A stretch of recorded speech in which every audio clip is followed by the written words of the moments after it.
ব্যক্তিকে ইমাম মালিক বলতেছেন ফাকাত তাজান দাকা, ফাকাত তাজান দাকা। তাজান দাকা মানে জিদ্দিক, জিদ্দিক থেকে তাজান দাকা এসেছে। জিদ্দিক মানে কাফের নিকটবর্তী।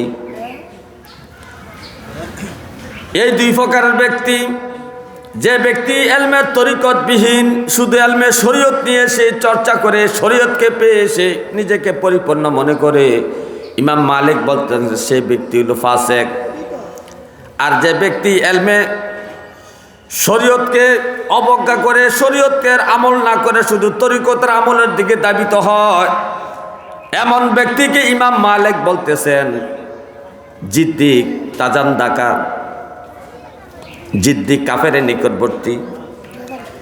আর এলমে শরীয়ত, এলমে তরিকত, যে ব্যক্তির মধ্যে দুইটা এলমের সমন্বয় আছে, ওয়ামান ওয়ামান জামা বাইনাহুমা ফাকাত তাহাক্কাকা, যার মধ্যে এলমে তাসাউফ, এলমে ফিকা, এলমে শরীয়ত, এলমে তাসাউফ, এলমে তরিকত, এই দুই প্রকারের এলম যার মধ্যে আছে, এই ব্যক্তিটা তাহাক্কাকা হকের মধ্যে আছে। তার মানে ইনসানে কামেল, মুমিনে কামেল আছে। সে ব্যক্তিরা ইনসানে কামেল, মুমিনে কামেল, সে হাক্কুল ইয়াকিনের মধ্যে আছে। এই জন্য আমাদেরকে এলমে শরীয়ত এবং এলমে তরিকত উভয় এলেম অর্জন করতে হবে। দুঃখের বিষয় হলো বর্তমান সমাজের মানুষ এলমে শরীয়তের প্রতি কোনো তার আক্ষেপ নাই, এলমে শরীয়ত শিক্ষার প্রতি তার কোনো খেয়াল নাই। শুধু এলমে তরিকতের ক্লাসে ভর্তি হইয়া নিজেকে বড় পণ্ডিত মনে করে, নিজেকে বড় বুজুর্গ মনে করে। এলমে তরিকত কাকে বলে? এলমে তরিকতের সংজ্ঞাও ইমাম মুস্তাহিদগণ, হক্কানি আলেম ওলামা, আউলিয়া কেরাম বিভিন্ন কিতাবের মাধ্যমে এলমে তরিকতের সংজ্ঞা দিয়েছেন। এলমে তরিকত কাকে বলে? আজকে আমাদের মানুষগুলা, আমার দেশের, আমাদের সমাজের মানুষগুলা যা এলমে তরিকতের জন্য বিভিন্ন জায়গায় বায়াত গ্রহণ করছে,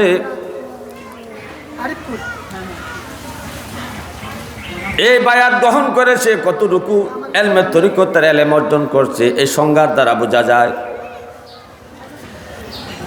ইমাম মুস্তাহিদগণ এলমে তরিকতকে দুইটা ভাগে ভাগ করেছেন,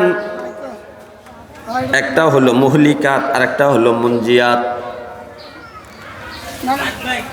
এই এলমে তরিকতের সংজ্ঞা দিতে যাইয়াম মুসাল্লামুস সাবুত নামক কিতাবের মুকাদ্দিমার মধ্যে ভূমিকার মাধ্যমে এবং অন্যান্য এলমে তাসাউফের কিতাবের ভূমিকার মধ্যে তাসাউফের সংজ্ঞা দিয়েছেন, এলমে তরিকতের সংজ্ঞা দিয়েছেন।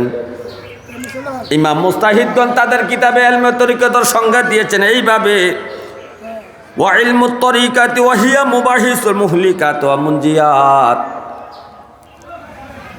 এলমে তরিকত হইল মুহলিকাত এবং মুনজিয়াতের সমন্বয় হইল এলমে তরিকত। মুহলিকাত হইল মানুষের আত্মার ধ্বংস সাধনকারী বদ খাসলতকে মুহলিকাত বলা হয়, আর মুনজিয়াত বলা হয় মানুষের আত্মার মুক্তিদানকারী নেক খাসলত গুলাকে মুনজিয়াত বলা হয়। অর্থাৎ একটা মানুষের কলবের মধ্যে খারাপ বদ স্বভাবগুলো দূরীভূত করে নেক খাসলত গুলা, ভালো স্বভাবগুলা এই কলবের মধ্যে আনয়নের সমন্বয় হইল এলমে তরিকত। এই কলবের মানুষের মনের ধ্বংসকারী, আত্মার ধ্বংসকারী, কালবের ধ্বংসকারী যে খারাপ গুণগুলা আছে, খারাপ স্বভাবগুলা আছে, এই খারাপ স্বভাবগুলা মানুষের মন থেকে, কলব থেকে দূরীভূত করে মানুষের কালবের উন্নয়ন সাধনকারী যে নেক খাসলুতগুলো আছে, নেক স্বভাবগুলো আছে, নেক খুসুসিয়াতগুলো আছে, এগুলা যদি মানুষের কলবের মধ্যে, স্বভাবের মধ্যে আনয়ন করতে পারে এই এলমে তরিকতের মাধ্যমে, তাহলে এই মানুষটা আল্লাহর বন্ধুতে পরিণত হয়ে যায়। আল্লাহুম্মা সাল্লি ওয়া সাল্লিম, আল্লাহুম্মা সাল্লি ওয়া সাল্লিম আলাইহি ওয়া আলিহি মাআহু আজমাইন। আল্লাহুম্মা সাল্লি ওয়া সাল্লিম, আল্লাহুম্মা সাল্লি ওয়া সাল্লিম। কি করিলে বব বাজারে হিসাব চলছে মন তোমার গরে, যুগ বইও করোনারে মন থাকতে সে বাজারের দিন। আল্লাহুম্মা সাল্লি ওয়া সাল্লিম, আল্লাহুম্মা সাল্লি ওয়া সাল্লিম আলাইহি ওয়া আলিহি ওয়া মাআহু আজমাইন। আল্লাহুম্মা সাল্লি ওয়া সাল্লিম, আল্লাহুম্মা সাল্লি ওয়া সাল্লিম। বেলা যখন শেষ হইবে বিদায় তরি সামনে আসবে, কেউ না তোমায় ধরে রাখবে, কেউ না তোমায় ধরে রাখবে, একাকী যাবে সেই দিন। আল্লাহুম্মা সাল্লি ওয়া সাল্লিম, আল্লাহুম্মা সাল্লি ওয়া সাল্লিম আলাইহি ওয়া আলিহি ওয়া মাআহু আজমাইন।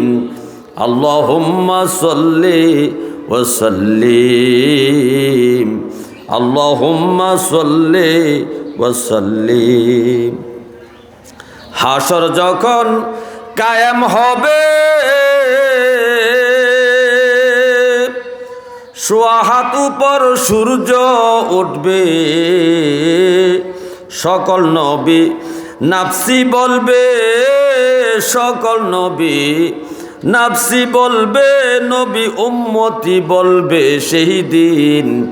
আল্লাহুম্মা সাল্লি ওয়া সাল্লিম, আল্লাহুম্মা সাল্লি ওয়া সাল্লিম আলাইহি ওয়া আলিহি ওয়া মাআহু আজমাইন।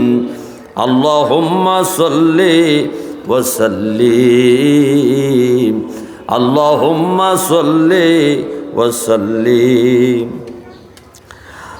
আল্লাহ সেদিন কাজী হবে, তোমার হিসাব কিতাব নিবে, নেকি বদি ওজন হবে, নেকি বদি ওজন হবে, নবীজি হবে জামিন। আল্লাহুম্মা সাল্লি ওয়া সাল্লিম, আল্লাহুম্মা সাল্লি ওয়া সাল্লিম। হে আমার ভাইও, এই যে এলমে তরিকতের দুইটা শাখা, মুনজিয়াত এবং মুহলিকাত। মুহলিকাত হলো মানুষের আত্মার ধ্বংস সাধনকারী খারাপ গুণগুলাকে মুহলিকাত বলা হয়। মানুষের আত্মার উন্নয়ন সাধনকারী নেক খাসলতগুলাকে মুনজিয়াত বলা হয়। এই মুহলিকাতের মধ্যে কতগুলো মুহলিকাত হলো অহংকার করা। এই অহংকার আমাদের মানুষ সমাজের প্রায় শতকরা 95টা লোকের মধ্যে অহংকার আছে। এই অহংকারকে পরিত্যাগ করতে হবে। যদি তরিকতের এলেমের মাধ্যমে আমাদেরকে মুক্তি সাধন করতে হয়, শরীয়তের এলেম অর্জনের পরে তরিকতের এলেম অর্জনের মাধ্যমে যদি আমাদেরকে জান্নাতি হইতে হয়, তাহলে আমাদের আত্মার বদ খাসলতের মধ্যে মুহলিকাতের মধ্যে একটা মুহলিকাত হলো অহংকার করা, কিবর। 2 নম্বর হলো হিংসা। আমরা যারা বিভিন্ন ওলি আল্লাহর কাছে বায়াত হয়েছি, আমাদেরকে হিংসা দূর করতে হবে। 3 নম্বর হলো শত্রুতা, শত্রুতাকে আমাদেরকে পরিহার করতে হবে। 4 নম্বর হলো রাগ করা। এই রাগ করার বদখাস্তটা আমাদের অনেকের মধ্যে আছে। আমরা কথায় কথায় ফ্যামিলির সাথে, অন্য মানুষের সাথে রাগ করি। তারপরে গীবত করা, পরনিন্দা করা, গীবত করা আত্মার ধ্বংস সাধনকারী একটা রোগ। এই গীবত করাকে পরিত্যাগ করতে হবে। লোভ, আত্মার ধ্বংসকারী আরেকটা রোগ হইল লোভ। লোভ আমাদেরকে পরিত্যাগ করতে হবে।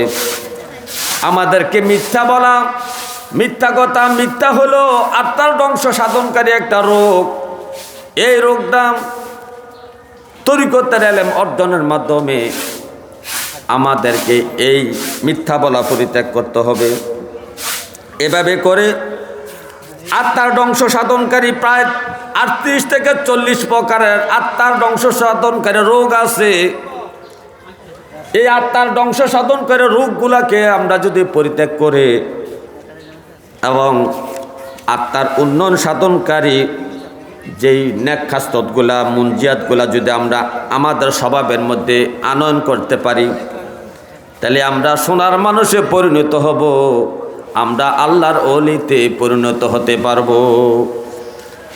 এই আত্মার উন্নয়ন সাধনকারী নেক খাসলতগুলোর মধ্যে 1 নম্বর হলো তওবা করা। একজন পীর সাহেব তার মুরিদদেরকে বেশি বেশি তওবা করার কথা বোঝাবেন, তওবা করার জন্য বেশি তাগিদ দিবেন, তওবার ফজিলত নিয়ে তাদেরকে বয়ান করবেন, তওবার গুরুত্ব নিয়ে, তওবার ফজিলত নিয়ে, তওবার ফাজাইল নিয়ে, তওবার বিভিন্ন বিষয় সম্পর্কে আলোচনা করে তওবার প্রতি তার ভক্তদেরকে, মুরিদ সন্তানদেরকে আকৃষ্ট করবেন। এই তওবার একটা আত্মার উন্নয়ন সাধনকারী একটা নেক খাসলত। 2 নম্বর হলো ধৈর্য ধারণ করা, সবর করা। এই সবর করা আত্মার উন্নয়ন সাধনকারী একটা নেক খাসলত হলো, নেক গুণ হলো, ভালো একটা গুণ হলো সবর করা। আদান দিচ্ছে, সবর করা। আমাদেরকে সবর, এই সবর ধৈর্য ধারণের স্বভাবটা, গুণটা আমাদের কলবের মধ্যে, আমাদের স্বভাবের মধ্যে আনয়ন করতে হবে। 3 নম্বর হলো শুকর গুজার করা, কৃতজ্ঞতা প্রকাশ করা। কেউ যদি আমাদেরকে উপকার করে তার কৃতজ্ঞতা স্বীকার করতে হবে। আল্লাহ যে আমাদেরকে নিয়ামত দিয়েছেন, আল্লাহর শুকর আদায় করতে হবে। মা বাবা যে আমাদেরকে লালন পালন করেছে, মা বাবার শুকর আদায় করতে হবে। এই শুকর আদায় করা, কৃতজ্ঞতা প্রকাশ করা আত্মার একটা নেক খাসলত, আত্মার একটা গুণ, আত্মার উন্নয়ন সাধনকারী একটা গুণ, আত্মার উন্নয়ন সাধনকারী একটা নেক খাসলত শুকর করা। তারপরে 4 নম্বর হলো তাওয়াক্কুল করা, ভরসা করা আল্লাহর উপর। যে কোনো কাজে, যে কোনো কর্মে আল্লাহর উপর ভরসা করা, তাওয়াক্কুল করা। আমাদেরকে তাওয়াক্কুলের এই খাসলতটা আমাদের মধ্যে অর্জন করতে হবে। 5 নম্বর হলো ইখলাস, একনিষ্ঠভাবে আল্লাহর ইবাদত করা, একনিষ্ঠভাবে আল্লাহর গোলামি করা, ইখলাসের সহিত ইবাদত করা। এই গুণটা আমাদেরকে অর্জন করতে হবে। 6 নম্বর হলো খৌফ, আল্লাহকে ভয় করা, জাহান্নামকে ভয় করা, আল্লাহর আযাবকে